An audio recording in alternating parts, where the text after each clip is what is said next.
लातूरमधून भीषण अपघाताची घटना समोर आली आहे। एका भीषण अपघातात 4 मित्रांचा जागीच मृत्यू झाला। देवदर्शनासाठी जात असताना हा अपघात घडला। मिळालेल्या माहितीनुसार हे तरुण तुळजाभवानी मातेच्या दर्शनासाठी जात होते, मात्र वाटेतच त्यांच्यावर काळाने घाला घातला।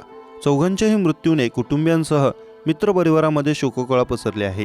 लातूर नांदेड महामार्गावरच्या महाळउग्रा पाटी येथे कार आणि ट्रॅक्टरच्या ट्रॉलीचा भीषण अपघात झालाय। नांदेडवरून तुळजापूर येथे दर्शनासाठी जात असलेल्या स्विफ्ट डिझायर गाडीने उसाने भरलेल्या ट्रॉलीला पाठीमागून धडक दिल्याने हा भीषण अपघात झालाय। दरम्यान या अपघातात 4 मित्रांचा जागीच मृत्यू झाला, तर कारमधील इतर 2 जण गंभीर जखमी झाले आहेत। जखमींना उपचारासाठी लातूरच्या शासकीय रुग्णालयात पाठवण्यात आल्याची माहिती समोर आली आहे। तर मृत्युमुखी पडलेले 4ही तरुण नांदेड येथील रहिवासी आहेत।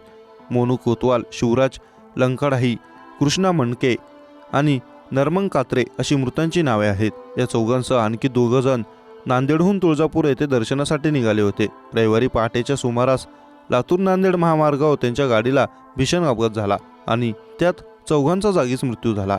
गाडीचा चालक नरमंग कात्रे याची गाडीवरील नियंत्रण सुटल्याने कारने उसाच्या ट्रॉलीला जोरदार धडक दिली। ही धडक इतकी भीषण होती की गाडीचा पुढच्या बाजूने चेंदामेंदा झाला।